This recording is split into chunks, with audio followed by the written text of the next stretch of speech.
That hurt.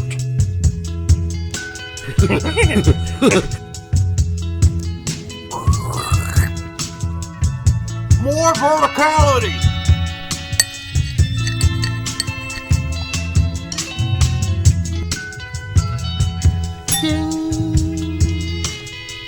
Alright, welcome to the Straight Red Card. This is Derek Ritchie flying solo. Brett is on vacation, he's headed to Florida. But we both got a chance to watch the World Cup pot draws today. Kind of fun. We thought it would be fun. Of course, they went on a long time before they actually got to opening the balls and pulling the strips of paper out of them, or whatever they're fucking made of. So it took a while, right? And then there were all the unnecessary red balls for groups A1, B1, C1, D. We don't need those balls. We know who's going in those groups. We all knew Qatar was going to be in Group 1. There was just put them in there. What is the point of that? Why pull red balls out of a bowl of white balls when we know what the red balls are going to be for pot 1? So that was just stupid. And how about this horrible World Cup song as the official World Cup soundtrack? If you haven't heard it, listen to this garbage.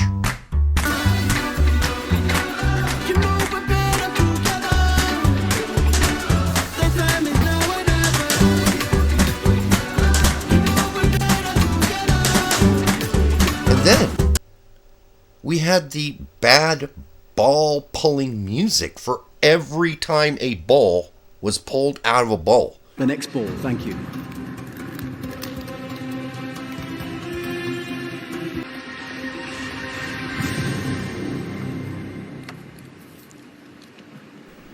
That's just Portugal. unnecessary. The tension's already there. There's no need to play the same song over and over and over and over again every time somebody puts their hand in a bowl. Seriously? So ridiculous. So much inauthenticity. Just, it wasn't real. It was like a dog and pony show. But if instead the dog and pony show had a whole, build up to the dog and pony show. Just listen, dude, it's just a dog and pony show. You don't need to build it up like it's something it isn't. Alright. So, yeah. Stupid music for the ball pulling. The A-pot did not need to be pulled at all, since we all knew that all the people picked for the pot, for the A1, B1, C1, D1, E1, etc. We all knew they were going to be in the first slot for the group. Get rid of the red balls. We already know it. Get rid of them. Okay, and the guy doing the announcing, I am pretty sure the word H does not have an H in it. Actually, the spelling of the word H, I believe, does not have the letter H in it. The dude kept saying this all fucking night. And move to Group H. So pot H for me, please. Then he did it again. Move to Group H. So Rabba, that is you. Could you go to pot H for me, please? And again. So that'll be Group H for Portugal. Rabba, could you go to pot H and remove the red ball?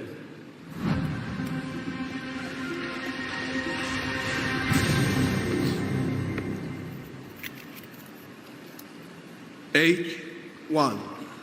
So H1 for Portugal. And It's not H. The word is H. It's H. It's a very simple thing. Very simple.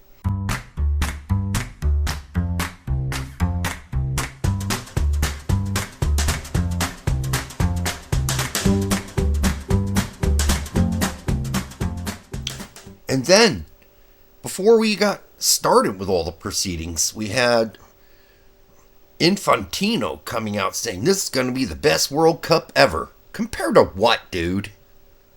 I mean, I hope it's a great World Cup.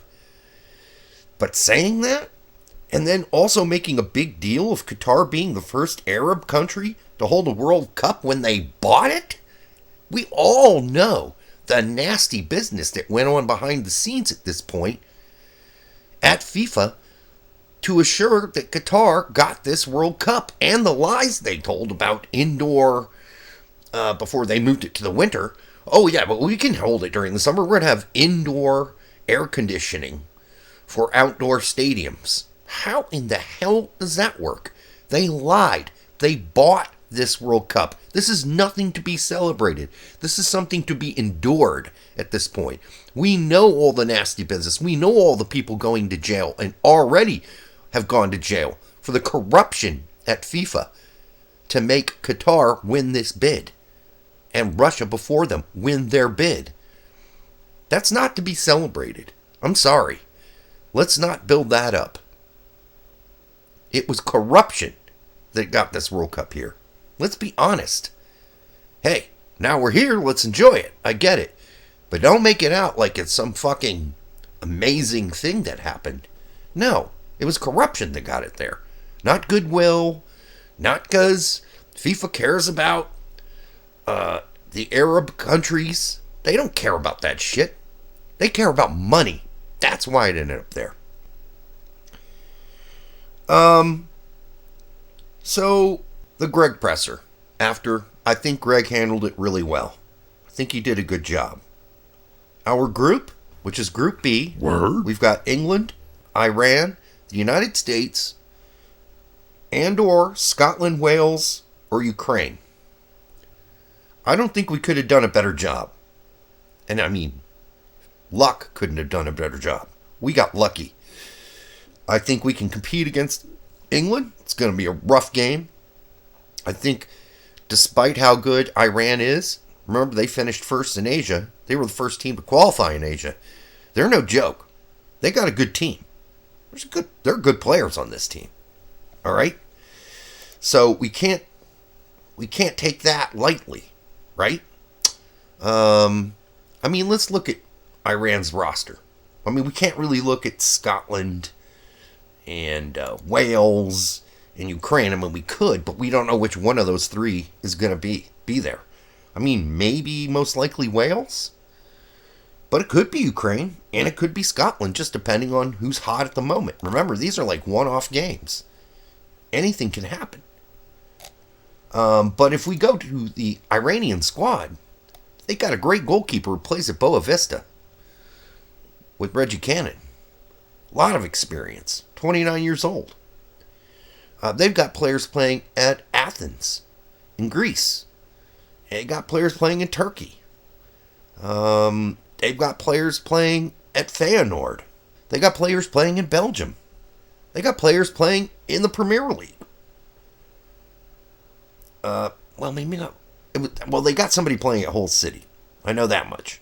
He's a young kid.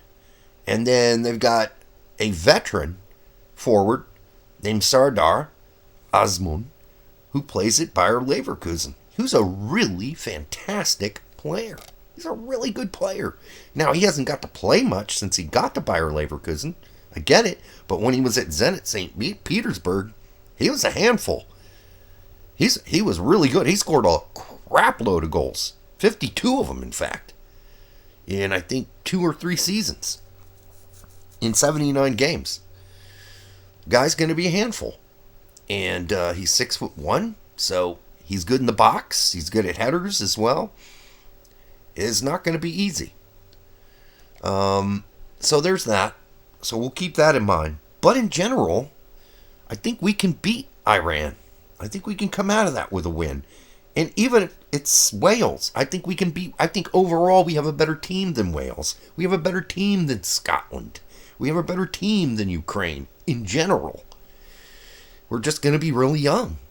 Really young. So how are these young guys going to handle this? That's really the question.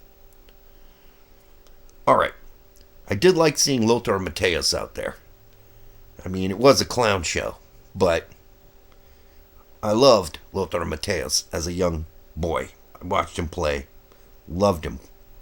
And I think he's still one of the best midfielders that ever played for Germany. So I'm glad he got out there. I'm glad Carly Lloyd was out there. And it seemed like every time they picked a team out of the pot, they would show the coach or the federation in the crowd, but not Greg. Greg got no camera time tonight. And that's okay.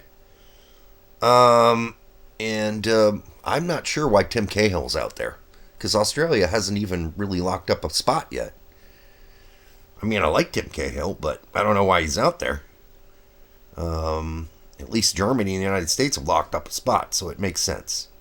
But anyhow, that's going to do it for this quick review of the World Cup, announcements of all the groups. I thought there was some silly stuff that went on tonight, or today. But let's keep in mind, England's going to be really good. They're also going to be quite young, but they do have a lot more veteran talent than we do on that team. And Robert Greene's not going to be playing goalie this time. So there's not going to be some squeaker goal by Clint Dempsey.